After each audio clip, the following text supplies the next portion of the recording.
Discover the life-changing journey. How my DIL and family found amazing strength when I was away. John stood at the threshold of his home, the familiar smell of fresh-cut grass and baked cookies enveloping him like a warm embrace. He looked down at little Charlie, his son, clinging to his leg, wide-eyed and innocent. John's heart raced as he knelt down, wrapping his arms around both Charlie and his beloved wife, Sarah. It felt unbearable knowing he would leave them soon, a call to duty echoing in his mind. The weight of it settled heavily like a stone, but the family had always battled through together. Just before he left, he whispered, "Stay strong for me." After he was gone, the world felt different. Sarah, a schoolteacher in her late 20s, found herself overwhelmed. John's absence was a huge void. The uncertainty loomed like a dark cloud overhead.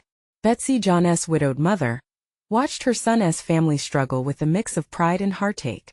"I just feel so lost without him," Betsy admitted one day, tears welling up in her eyes, interpreting John's absence not as a noble sacrifice but as a form of abandonment. Sarah took a breath, tightened her grip on her mother's-in-law arm, and thought of John's encouragement to be a leader. "I'll carry on for him," she whispered, her voice trembling with resolve. Yet, juggling work and home felt impossible. The rumbling economic struggles beginning to swirl around their once proud neighborhood only added to the pressure. But Sarah rose to the occasion. With warmth in her heart and determination in her eyes, she worked to gather support from their neighbors, organizing potlucks and initiatives to help others in need. Before we continue, I need to let you know about something important that's happening. YouTube has been making changes to the system, and many people are losing notifications from channels they follow. If you're enjoying the content, hit that bell and mark all notifications so you don't miss the next videos.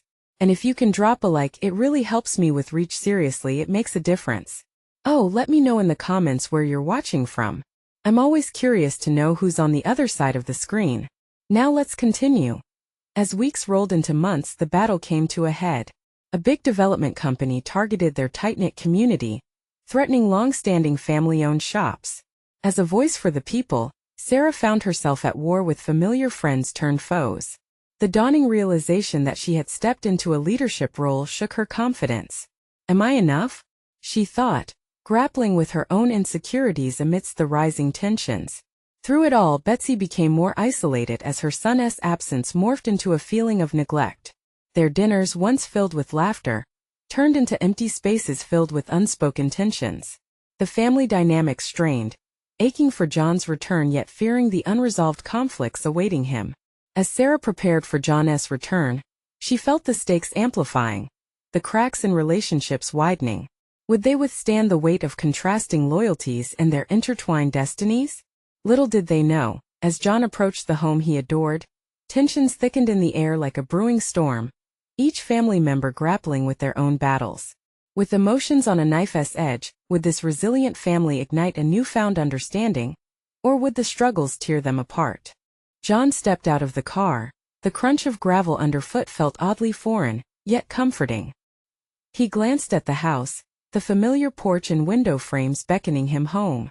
As he walked towards the door, memories flooded back, frozen smiles from birthday parties, echoes of laughter during family game nights. But beneath that nostalgia lurked an unsettling tension. What had awaited him in the months he'd been gone? He pushed the door open, and the scent of baked cookies hit him like a wave. It sent warmth through his chest. "I'm home," he called, a smile breaking across his face, but the silence that followed felt heavy. His heart sank slightly when he didn't hear footsteps rushing to greet him. Instead, he found Sarah in the living room, a pile of books scattered around her. She looked up from her reading, her face momentarily glowing before the brightness faded into concern. "John," she breathed, rising shakily. They hugged tightly, yet it felt like something was unspoken, hanging in the air. "You're back." She tried to smile, but he could see the weight on her shoulders, a heaviness he hadn't anticipated. "Just wrapping up a few things at school," she said, glancing down at the messy carpet as if it held all her worries. "And, well, just trying to keep us afloat." "What do you mean?" he asked, though he feared the answer. She stepped back, running her fingers through her hair in frustration. "The community is falling apart, John. The development company is trying to push us out. I got involved. I've been organizing meetings, trying to rally everyone, but it's so much. His stomach twisted. This was the home he wanted to protect. Yet he had left Sarah alone to bear this burden. He felt his voice tremble as he said, "I don't want you doing this alone." "Maybe you should have thought about that before you left," she shot back, hurt flashing in her eyes. John's breath caught. He hadn't meant to abandon her. But in the silent days that followed, the truth loomed. Sarah had risen to lead a role never intended for her, and now she was filled with doubts about herself and their family's strength. As she stepped away, the door creaked. Betsy appeared, her eyes wide with a mix of relief and apprehension. "John," she said softly, the world around feeling suddenly smaller. Yet even in her embrace, John could feel a wall of unresolved emotions between them. "I was trying to hold everything together," Betsy confessed, her voice tinged with sadness. "Your father used to keep us strong, now I—" Her words trailed into silence, and John suddenly realized the emotional toll this had taken on everyone. "Mom, I'm sorry," he said, his heart aching for both women in his life. "I thought things would be fine at home." "Fine isn't the right word anymore," Sarah said, taking a step back, her voice firm yet laced with vulnerability. "We fought, neighbors turned against each other. I don't know how to mend it." "What do we do?" he asked, desperation creeping into his voice. The room simmered with tension, and he watched as both women exchanged glances filled with unspoken understanding. They were wrestling with the possibility of failure, of tearing the family apart together. Would they help each other rebuild? Or would the distance created by the past keep them apart? "Let us find a way forward," John said slowly, his heart racing with determination. "We can't do this divided. We fight together as a family."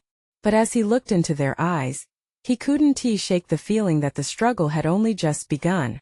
Would they truly unite? Or was the damage too deep to repair? The unspoken challenges loomed large in their minds. It was the beginning of a path neither of them could predict, a road paved with hope, fear, and the unyielding bonds of family. How could they reclaim their old lives in the middle of a brewing storm? John stood rooted in the living room, feeling the heavy atmosphere swirl around them like a storm. He searched their faces for a glimpse of hope, a spark of the love that had once united them. But what he found instead was a muted landscape of worries and shadows. The cookies scent that had initially welcomed him now felt like a reminder of better days, days that seemed light years away. "Sarah, tell me everything," he urged, taking a seat on the worn couch, the familiar fabric feeling both strange and comforting. "How did we get here?" She sat down across from him, her hands trembling slightly in her lap. "It started small. Just a few rumors about the development company wanting to buy out local businesses, to tear down the heart of our community. At first, we thought it would pass," but she took a deep breath, her eyes glistening with unshed tears. "People began to panic. Fights broke out at town meetings. Every week, more neighbors turned against each other. I've never seen anything like it." Betsy joined them, picking at the threads of her sweater as if they held the answers. "I tried to support her, John, to help where I could. But it felt like we were fighting a losing battle. And I didn't know how to help either of you." Her voice broke, and John felt a tightening in his chest. "Mom, you shouldn't carry this alone." He reached for her hand, squeezing it gently. "And Sarah, you shouldn't have had to shoulder this burden." Their eyes locked, revealing shared pain, but also a flicker of resilience. "My friends are frustrated and scared," Sarah continued, her voice steadier now. "Some of them don't trust me anymore. They accuse me of trying to save a sinking ship." "That's not true," John snapped, his intensity surprising even himself. "You're doing what you think is right. That's worth fighting for." In that moment he realized that amidst the chaos, Sarah had done more than just rally friends. She had ignited a flame of hope, a simplistic idea that maybe, just maybe, they could win this fight together. "I see what you've done," John said softly, lowering his voice as he put his focus on her.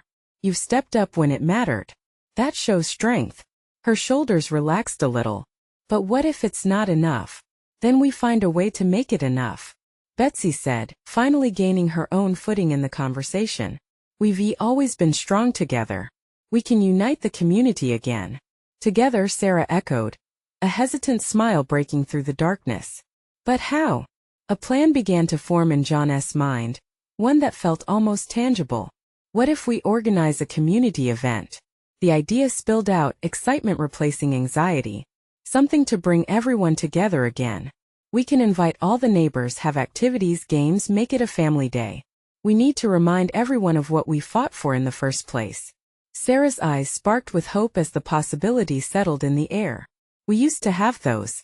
Remember the potluck dinners? Exactly. John could feel his heart speed up. Let us show them that we don't need to fight each other. We can stand together. Is it enough, though? Sarah whispered, doubt creeping in again. It's a start, he replied firmly. No more hiding. If we can get even half the town to listen, we stand a chance. As they sat together, a fragile bond began to mend in the warmth of John's resolve. But doubts lingered, whispers of the challenges they would face. Are you ready? He asked, looking back and forth between them. Nobody answered aloud, but he saw it in their eyes, a million unspoken fears and a glimmer of hope. They would step into this storm together. Yet, as a new plan began to take shape, John couldn't shake the feeling that a much deeper conflict was brewing. One that could turn everything upside down once again. As the sun set outside, casting long shadows across the room, he couldn't help but wonder. Was the community strong enough to resist the waves coming their way? Or would they need to fight harder than ever before? The warmth in the room settled around them as they contemplated the daunting task ahead.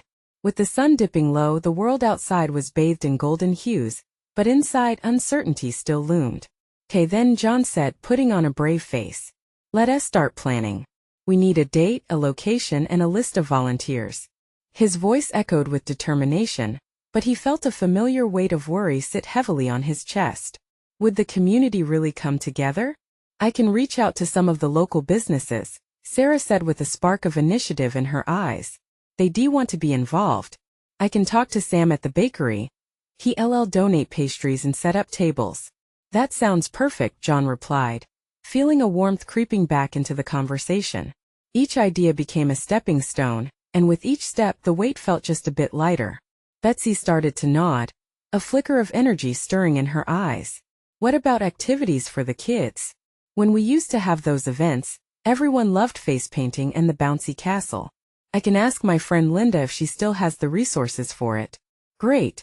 We can have games for adults too," John suggested, his enthusiasm building. "A tug-of-war, maybe? And a pie-eating contest?" Together, their words tumbled over each other, creating a whirlwind of plans. Bit by bit, they breathed life into the event, rescuing old traditions while forging new bonds. There was laughter and a touch of old familiarity in their exchanges. The love that had felt distant now felt much closer.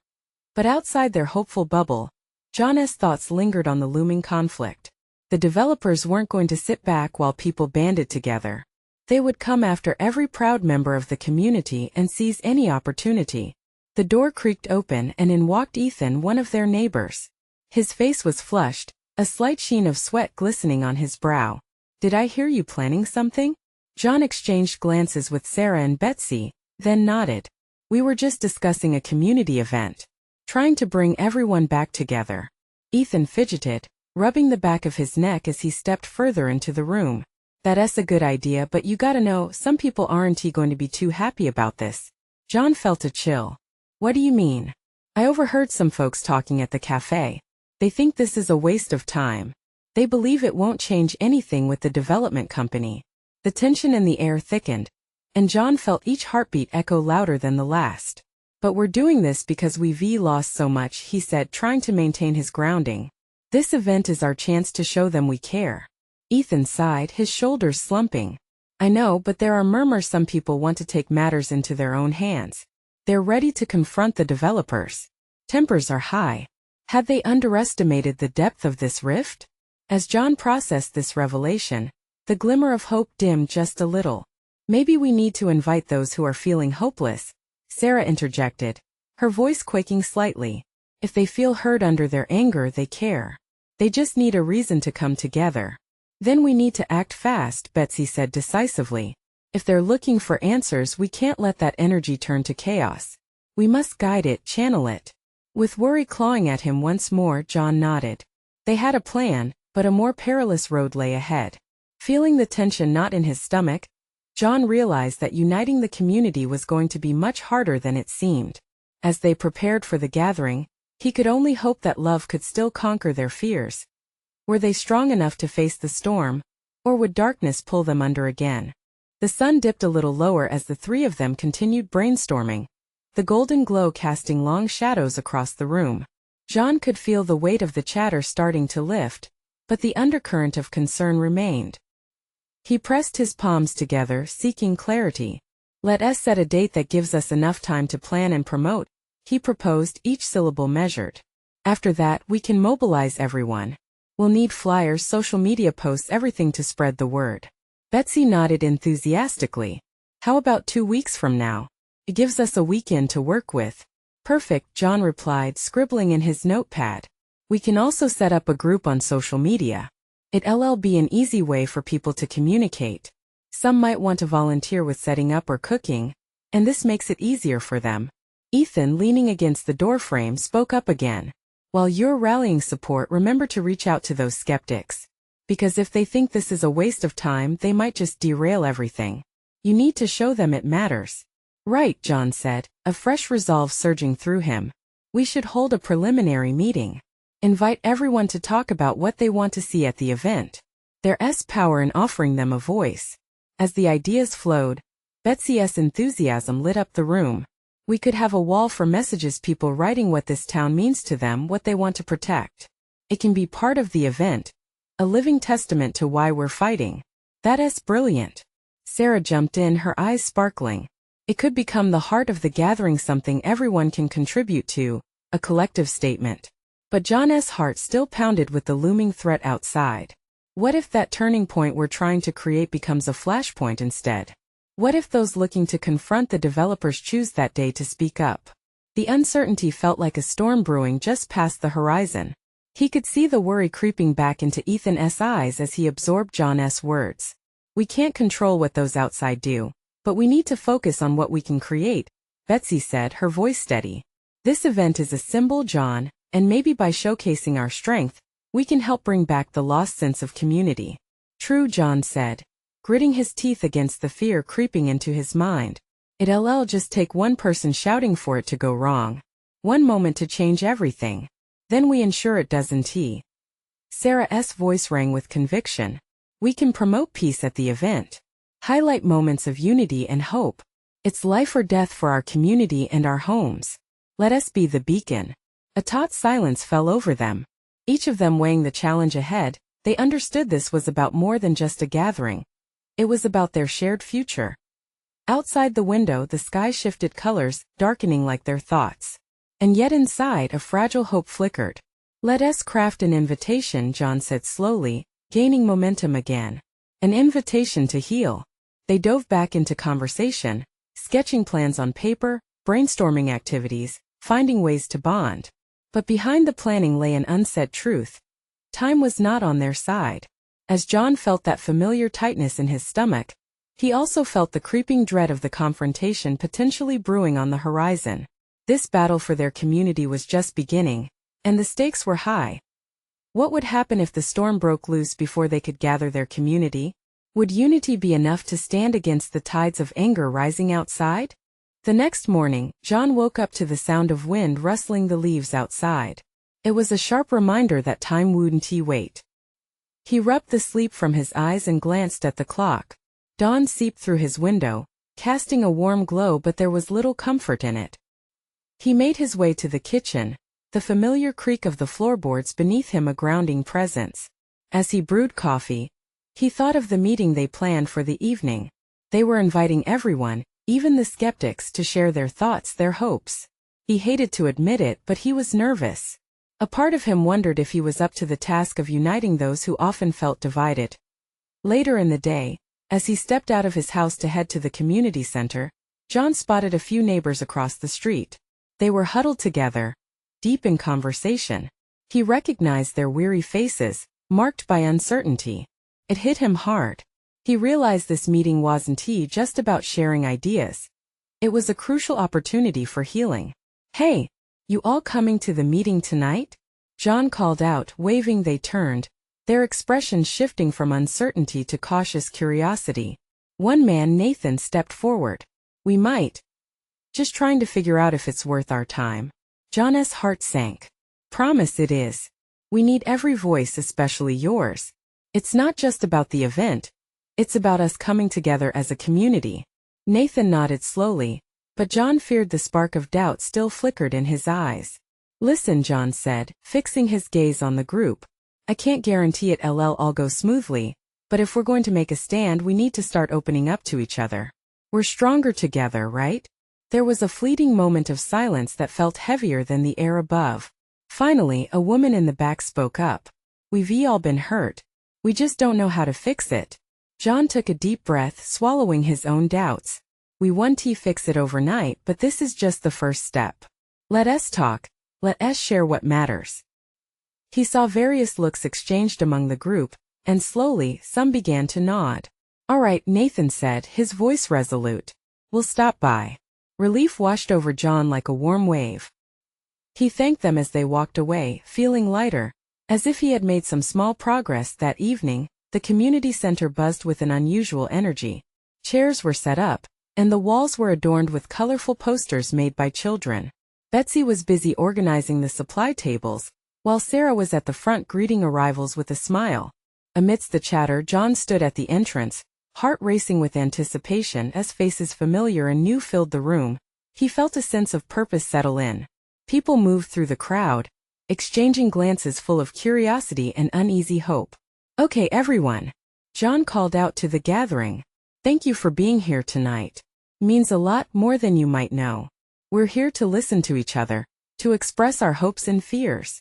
This town, it's our home, and it's worth fighting for. He noticed hushed murmurs spreading among the attendees, the tension palpable. Just then, the door burst open, and in stepped a group from the other side of town, people known for opposing their efforts. His heart dropped. They weren't supposed to be here tonight.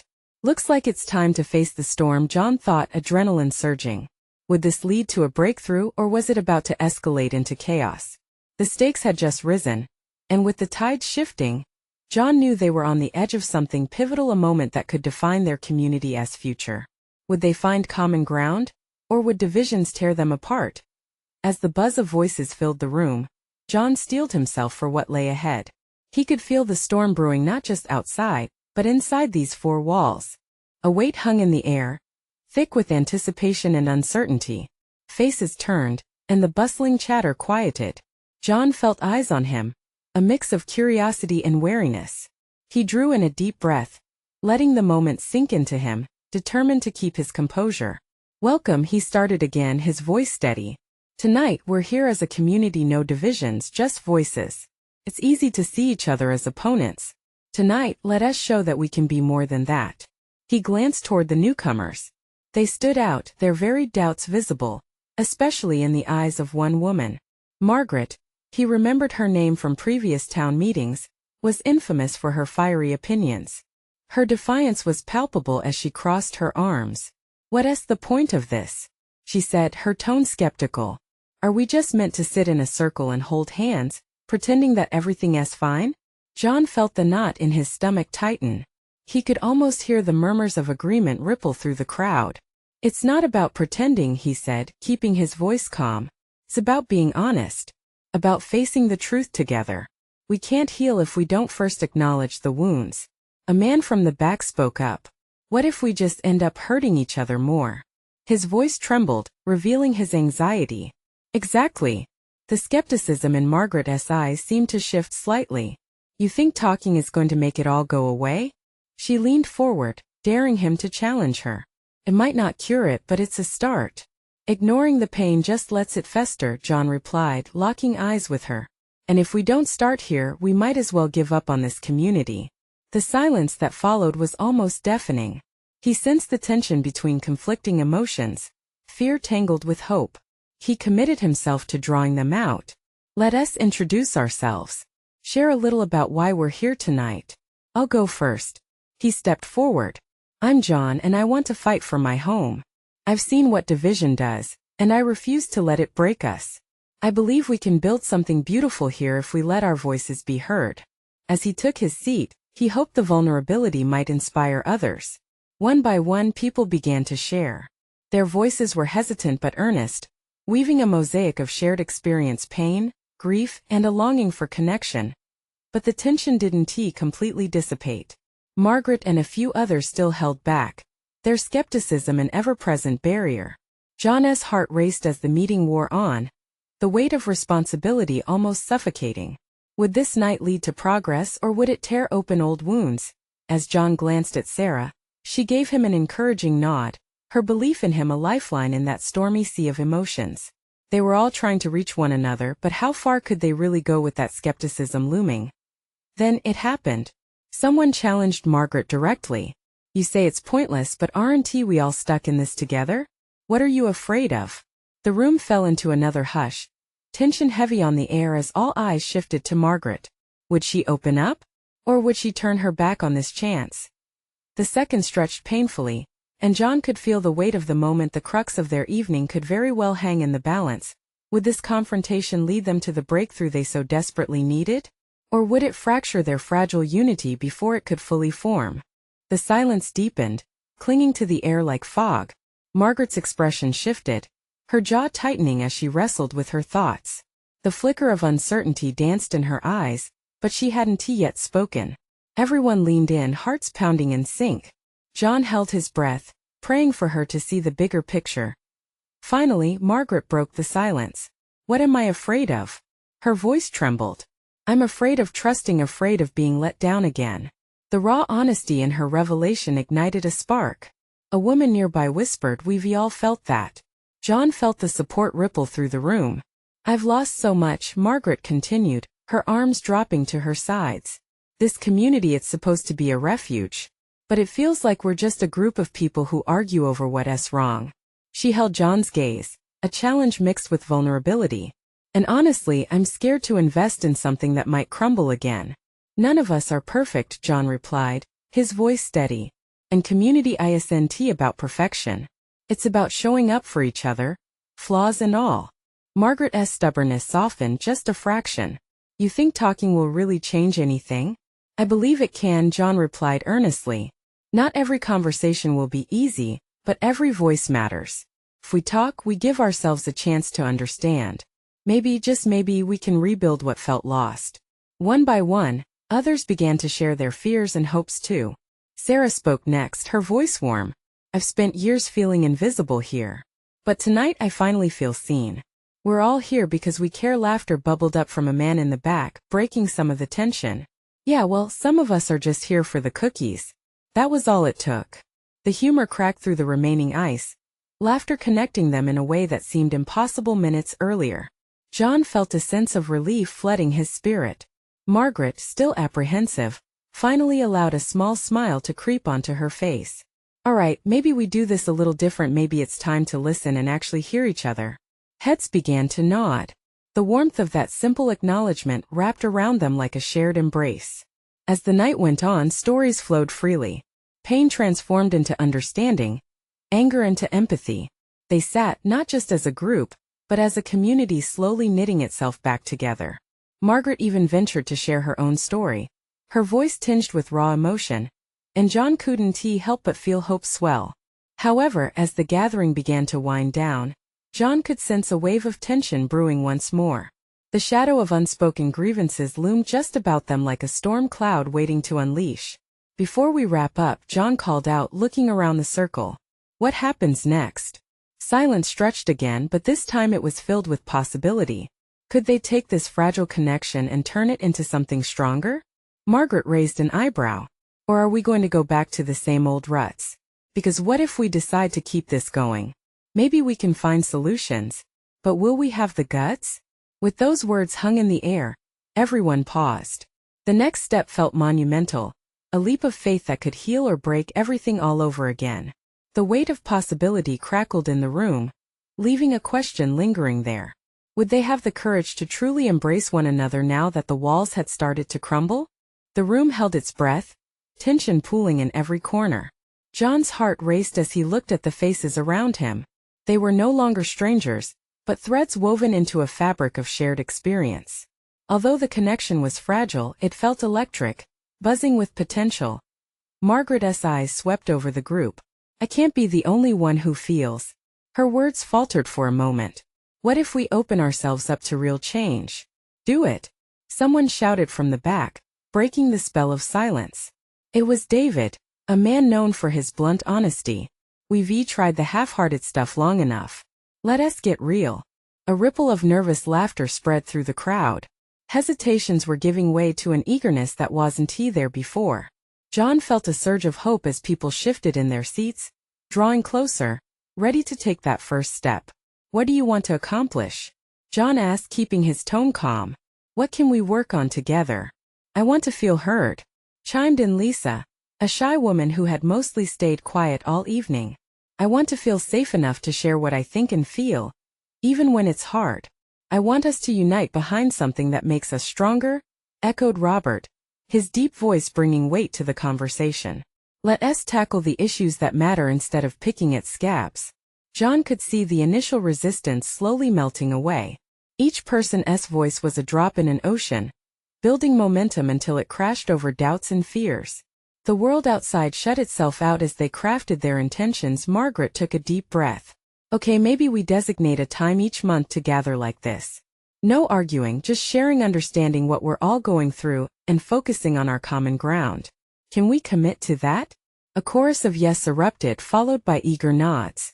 The room filled with anticipation, an invigorating mix of vulnerability and empowerment. They were ready to engage and not shy away as the discussion blossomed. They began to outline their vision, embracing it like it was their lifeline. Ideas flowed. Community projects, open forums, even a newsletter to keep communication alive. It was exhilarating, the air thick with an infectious buzz. John caught Margaret's eye, and she offered a smile that lit up her face. For the first time, she seemed to embrace hope rather than fear. It was a spark, but as they drew nearer to a plan, unease snaked back into the room. Questions hung unasked. Doubts lingered like shadows at dusk. What if the same old issues resurface? Sarah finally broke the joyful atmosphere, her voice cautious. Old grudges, it's easy to say we'll do better, but can we really follow through? The laughter faded, replaced by a somber weight. John felt the gravity of her words, a reminder that healing was a process, not a destination. Maybe we'll stumble along the way, he replied, not breaking eye contact with Sarah. But if we're honest and dedicated, I think we can learn. Each slip-up teaches us. Every step back can be a setup for another courageous step forward. Around the room, faces grew resolute. There was uncertainty, yes, but also a budding determination. They weren't just a community now. They were a group of individuals ready to fortify themselves against the wounds that had once divided. As they sat together, breath hitching with unspoken fears, John stood tall. Time will reveal who we are. It's learning to stand together that matters most. Are we willing to trust each other to navigate through the tough spots? The question hung in the air again, thick and urgent. Would they take that chance? Would they step into the unknown, despite their hesitations? The tension was palpable, thick enough to cut through. One by one, eyes locked on John, ready to journey into the challenges ahead. But just as they collectively took a breath of courage, the sudden sound of sirens pierced the night, shattering the moment completely. What would happen now? Would their newfound determination withstand the storm outside? The wailing of sirens sliced through the hope that had begun to blossom in the air. The collective breath they'd just taken dispersed like mist in the wind. John felt a rush of panic. What was happening outside? He could see the sparks of fear igniting in his neighbor's eyes, and he knew they had faced enough already. Everyone, please, John said, trying to maintain a sense of calm. Let us not let this derail us. It's the very reason we need to come together. His voice steadied even as his heart raced. We can be the strength our community needs right now. Let us stick to our plan, a united front. But what if it's about the development company? Sarah said, her voice trembling with worry. What if they're taking action now? John met her gaze, feeling the weight of their shared anxieties. Then we need to show them that we're ready to stand for our homes, side by side as a family, he replied firmly. This is our moment to shine. The crowd was restless, eyes darting toward the windows.